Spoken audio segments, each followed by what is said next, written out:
When I think of well-being, the definition that I get is the same word for heart in the Bible. The word heart is always in reference to the inner man. The heart is the core of our being.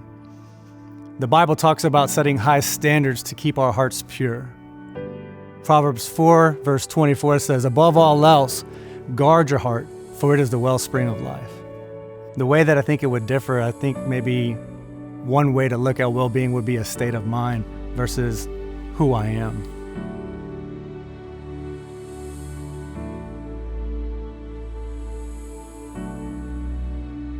I think if you don't have a proper understanding of well-being, or if you don't know anything about the topic of well-being, a few things can happen. One, you can misprioritize your time. You can waste time. You could have no boundaries so that you won't have margin to be able to do things that you want to do. Instead, you will often exhaust yourself of things that may not give you life like you should.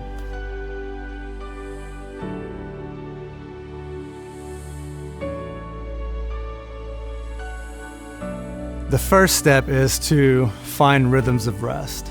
There's always going to be things to do. In fact, it will be a lot harder for you to take those times to stop and to cease, to rest, so that you can be fully alive, so that you can accomplish the things that God has called you, so you can be a fully devoted follower of Jesus, so you can be a better employer or a better husband or a better wife. But I think the most important thing is to be able to find a rhythm of margin and to also put in place boundaries so that you can rest.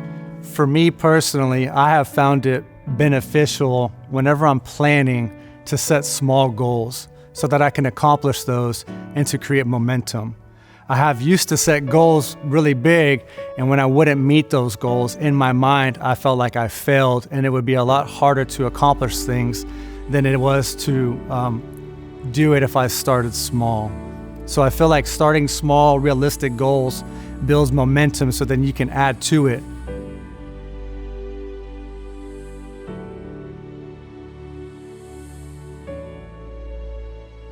For me, if I could sum up well-being, it would be in this verse. Acts 17:28 says, "In Christ we live, we move, and have our well-being."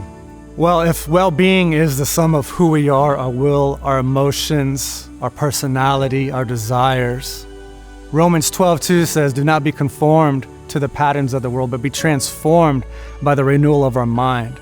If I'm not spending adequate time with the scriptures, if I'm not cultivating a heart of intimacy, if I'm not spending or practicing spiritual disciplines, then it's easier to look like the world.